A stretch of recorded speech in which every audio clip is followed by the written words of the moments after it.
Eh, Baik, Assalamualaikum warahmatullahi wabarakatuh. Eh, kami dari kelompok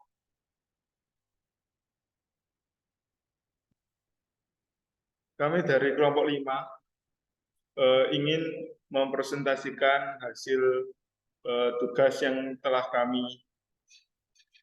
kerjakan, yaitu tugas terstruktur 11, 12, 13, dan 14.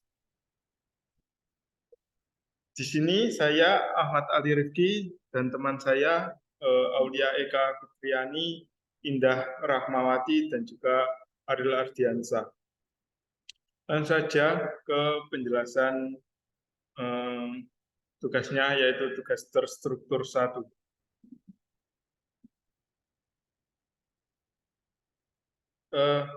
Dataset iris. Deskripsi permasalahan pada tugas ini adalah dataset iris digunakan untuk menentukan spesies iris berdasarkan panjang sepal dan lebar sepal, panjang petal dan lebar petal di setiap bunga atau tanaman.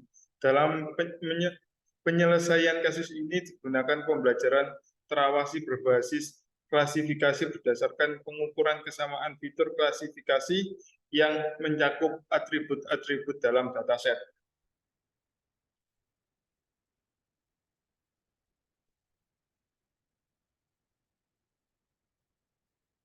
Dan ini adalah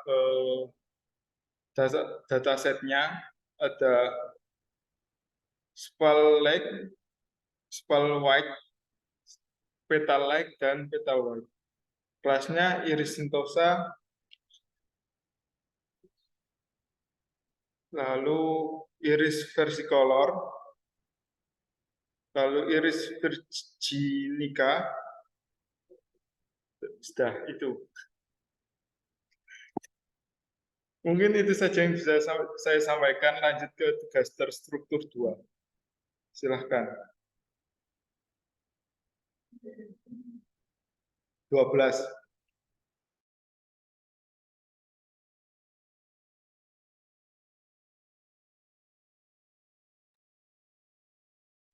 Ini saya akan menjelaskan mengenai tugas perkuliahan deep learning di terstruktur 12. Next.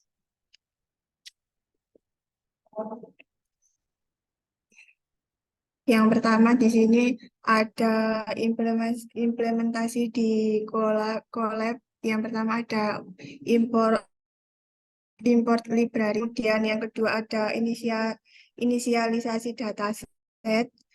Di sini menggunakan dataset healthcare, dataset struk data dengan bentuk ESV.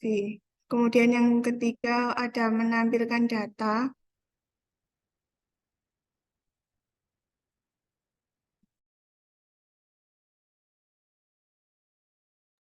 Lalu menampilkan data ini ada ID, kemudian ada gender, ada hipertensi, kemudian ada residence, kemudian ada BMI, dan ada stroke. Yang keempat itu mendapatkan informasi mengenai dataset.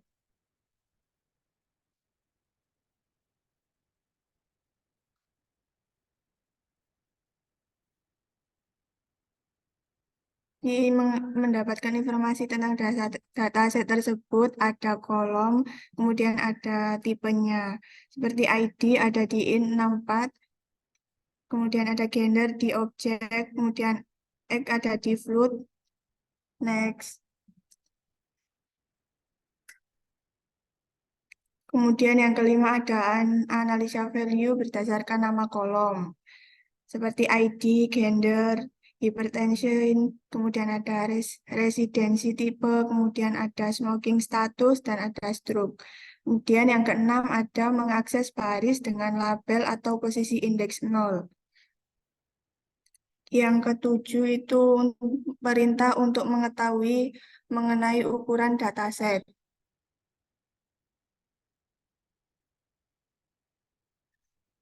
Yang ke-8 ada perintah untuk mengetahui nilai mana yang berisi 0. Dan di sini yang tidak berisi 0 hanya ada di BMI.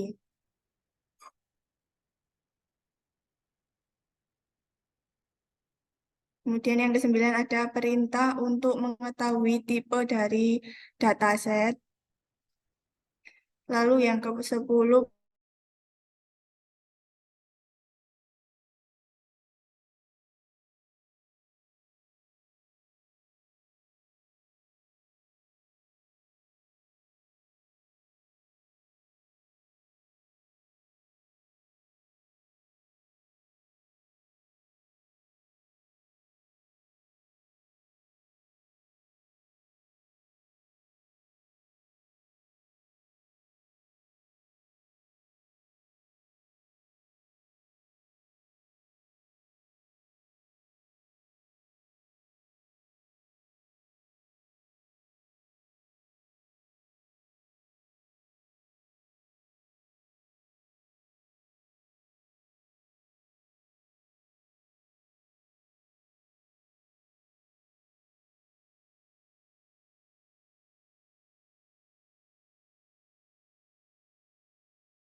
ini merupakan output dari hasil ke-13 tadi.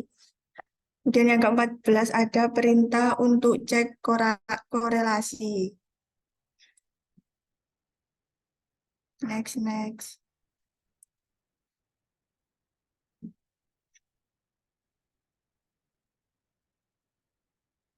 Kemudian ada yang ke-16 ini memvisualisasikan fitur berdasarkan X dan stroke.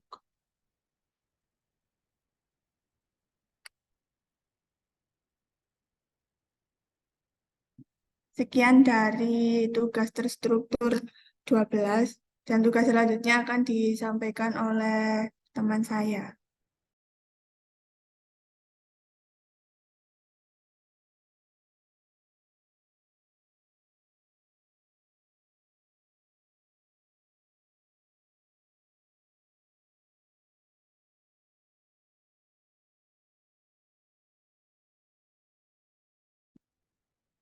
Baik, berikutnya yaitu dari tugas terstruktur 13, yaitu Application Convolution Network in TensorFlow. Yang latar belakang permasalahan yaitu mengambil dari judul jurnal model prediksi jenis hewan dengan metode convolution neural network. Dunia penelitian karena permasalahan yang ditemukan oleh peneliti terdahulu adalah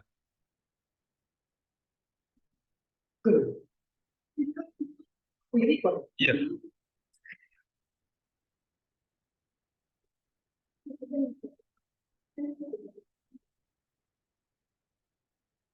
Kemudian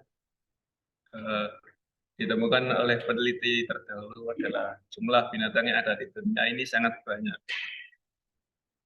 Peneliti menemukan permasalahan lanjutan yaitu jika kita bermaksud mengenai salah satu dari spesies tersebut, kita membutuhkan banyak waktu yang jika dilakukan secara manual.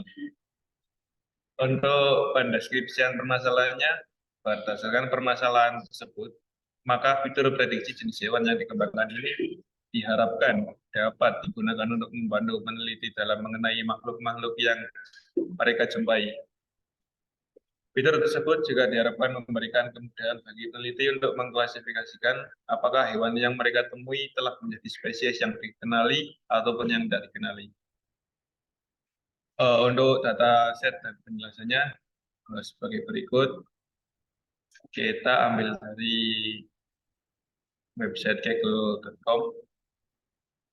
Ini linknya. Untuk kumpulan data ini terdiri dari 5.400 gambar hewan di 90 kelas berbeda. Hewan adalah organisme eukariotik multiseluler dalam kingdom Animalia biologis. Dengan sedikit pengecualian, hewan pengkonsumsi bahan organik, menghirup oksigen, dapat bergerak, dapat berproduksi secara seksual, dan melalui tahap ontogenetik, di mana tubuhnya terdiri dari bola sel berongga, Blastula selama perkembangan embrionik lebih dari 1,5 juta spesies hewan hidup telah dideskripsikan, di mana sekitar 1 juta diantaranya adalah serangga, tetapi diperkirakan ada lebih dari 7 juta spesies hewan yang secara total panjang hewan berkisar dari 8,5 mikrometer atau 0,003 inci hingga 33,6 meter atau 110 kaki, di mana mereka memiliki interaksi yang kompleks satu sama lain di lingkungan mereka, membentuk jaringan makanan yang rumit. Studi ilmiah tentang hewan dikenali sebagai ilmu hewan. Yang selanjutnya yaitu ada hyperparameter kode program. Pada tugas struktur 13 ini, di sini kelompok kita hanya menggunakan 2 kelas, yaitu ada hewan kucing dan sapi untuk diuji latih dari 90 kelas pada dataset tersebut. Ini untuk lab-nya. Yang pertama pasti kita definisikan terlebih dahulu apa yang akan kita gunakan. Kemudian sini kita menggunakan atau mengimport data dari drive kita. Kemudian di dalam drive tersebut sudah terdapat dataset yang tadi di website tersebut yang sudah kita unduh.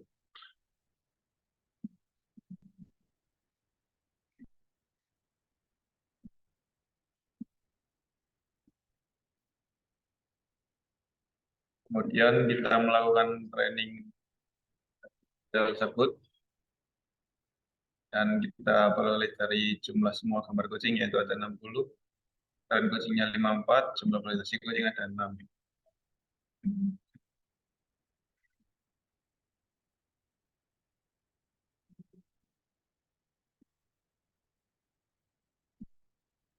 Untuk tingkat akurasi dan loss model, ini ada data grafiknya. Yang merah ada training accuracy, yang biru ada loss accuracy. Mana datanya tersebut naik turun tidak stabil. Kemudian ada pencobaan klasifikasi. Kita importkan gambar sapi dulu. Dan analisa dari hasil percobaan coding tadi. Sebelumnya kita harus menentukan gambar apa yang ingin kita lakukan, analisa atau klasifikasi. Kemudian kita upload gambar tersebut dan dapat dilihat pada hasil di atas ini, output yang dikeluarkan adalah gambar serta kelasnya. Baik, untuk tugas struktur 13, selanjutnya bisa dilanjut ke tugas struktur 14.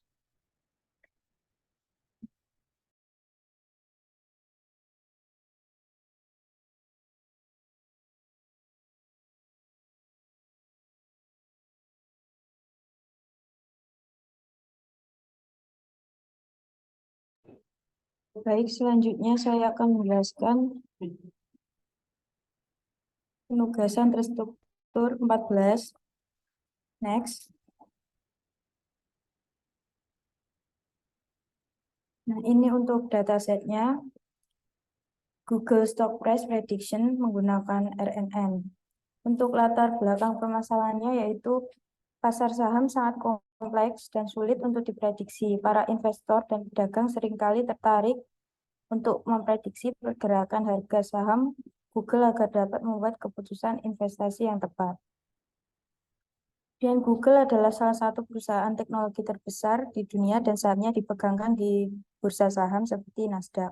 Harga saham Google dipengaruhi oleh berbagai faktor, seperti kinerja keuangan perusahaan, tren industri teknologi, kondisi pasar global, berita dan pengumuman perusahaan, serta sentimen investor. Prediksi harga saham Google sangat penting untuk investor dan pedagang karena mereka ingin membeli saham pada harga yang rendah dan kemudian menjualnya pada harga yang tinggi untuk mendapat keuntungan.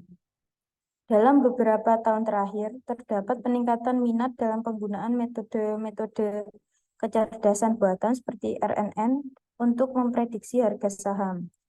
RNN sendiri adalah jenis jaringan saraf yang efektif dalam memodelkan data berurutan, seperti data harga saham yang berubah seiring waktu. RNN dapat mempelajari pola dan tren dari data historis, dan kemudian menggunakannya untuk memprediksi harga saham di masa depan. Namun, meskipun RNN memiliki keunggulan dalam menangani data berurutan, prediksi harga saham tetap merupakan tantangan yang kompleks dan berisiko. Untuk permasalahan yang dihadapi yaitu seni meramalkan harga saham telah menjadi tugas yang sulit bagi banyak peneliti dan analis. Bahkan investor sangat tertarik pada area penelitian prediksi harga saham. Untuk investasi yang baik dan sukses, banyak investor tertarik untuk mengetahui situasi pasar saham di masa depan. Sistem prediksi yang baik dan efektif untuk pasar saham membantu pedagang investor dan analis dengan memberikan informasi pendukung seperti arah pasar saham di masa depan. Dalam karya ini, prediksi menggunakan pendekatan jaringan saraf berulang atau RNN untuk memprediksi indeks pasar saham. Next.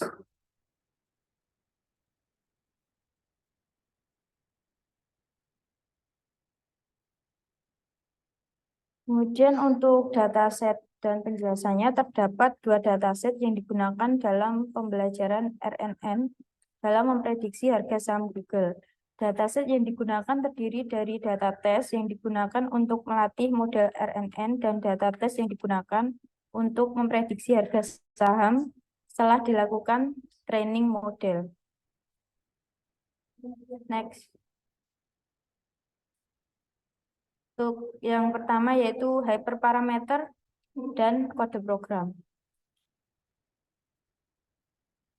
Untuk yang pertama yaitu dilakukan inisialisasi library yang diperlukan.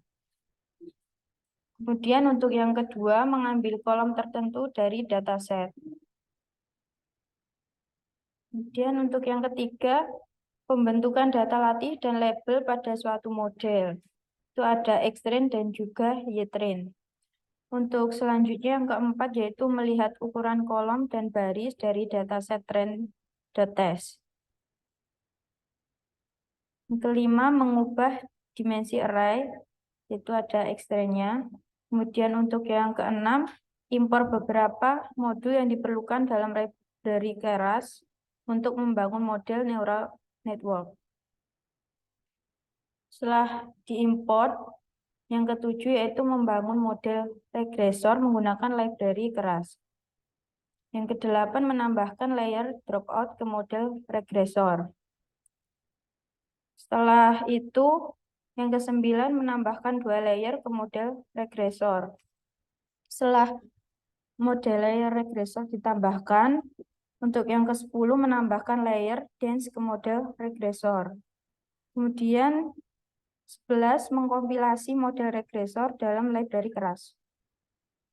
Setelah itu, tahap yang ke-12 yaitu melatih model regresor dengan data latih. Yang ke-13 memanggil dan mengambil kolom tertentu dari data tes. Kemudian setelah itu kita mengambil input untuk melakukan prediksi dengan model yang telah dilatih. Selanjutnya kita mengubah dimensi array input. Setelah dimensi diubah, kemudian membuat data uji yaitu X-test dari input. Setelah itu mengubah dimensi array dan melakukan prediksi harga menggunakan model. Untuk tahap 19, kita mengembalikan prediksi harga ke skala aslinya menggunakan inverse transformasi skala yang telah diterapkan sebelumnya pada data latih. Selanjutnya setelah itu tahap ke-20 yaitu plot perbandingan antara harga saham yang sebenarnya atau real stock price dan harga saham yang diprediksi atau predicted price. Untuk hasil dari analisa itu sebagai berikut. Setelah dilakukan training menggunakan data latih dengan model RNN dan LTSM, digunakanlah data tes untuk menjadi perbandingan antara hasil yang diperoleh saat prediksi harga saham yang sebenarnya dengan prediksi harga saham yang diprediksi. Seperti pada gambar plot di bawah ini. Berikut merupakan gambar dari plot Google Stock Price. Ada real price dan juga predicted price. Next. Berdasarkan hasil plot di atas dapat diketahui bahwa tingkat akurasi belum memuaskan. Hal ini masih dapat ditingkatkan terutama jika batas ambang yang ditentukan telah tepat dan dapat secara efektif mengesampingkan urutan hasil yang sangat rendah atau sangat tinggi. Hal ini berguna ketika memilih analisis saham. Kesesuaian gambar dapat ditingkatkan dengan menambahkan lebih banyak fitur yang dipelajari dan mengoptimalkan matriks bobot jaringan saraf. Terakhir, berdasarkan perbandingan kami terhadap berbagai jaringan saraf dan algoritma optimisasi, model yang lebih baik harus dirancang untuk meningkatkan akurasi prediksi di analisa selanjutnya. Untuk tugas selanjutnya akan dijelaskan oleh teman saya.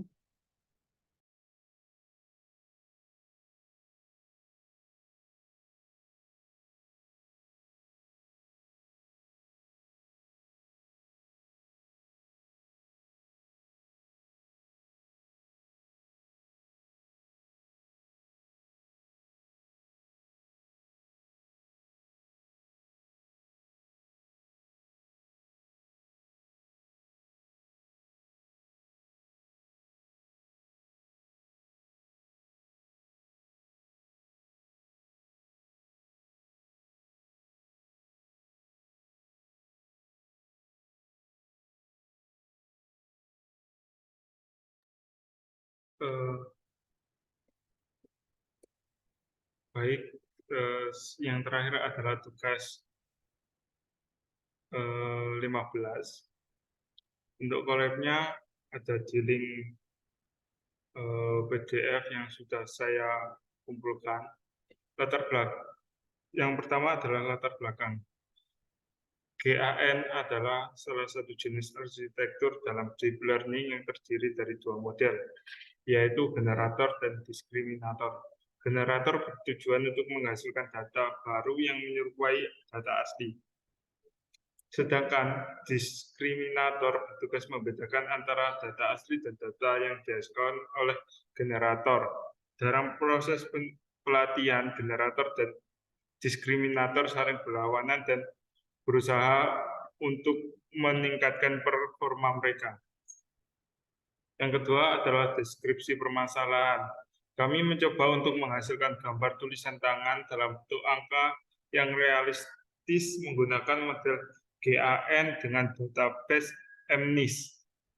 Dataset yang digunakan adalah MNIST atau Modified National Institute of Standards and Technology.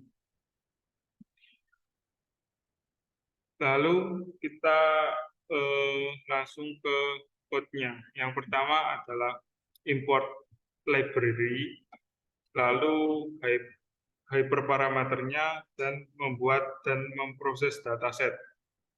Lalu generator dan diskriminator. Lalu mengompilasi diskriminator. Selanjutnya adalah dengan menggunakan model GAN, lalu mengkompilasi GAN, lalu proses training.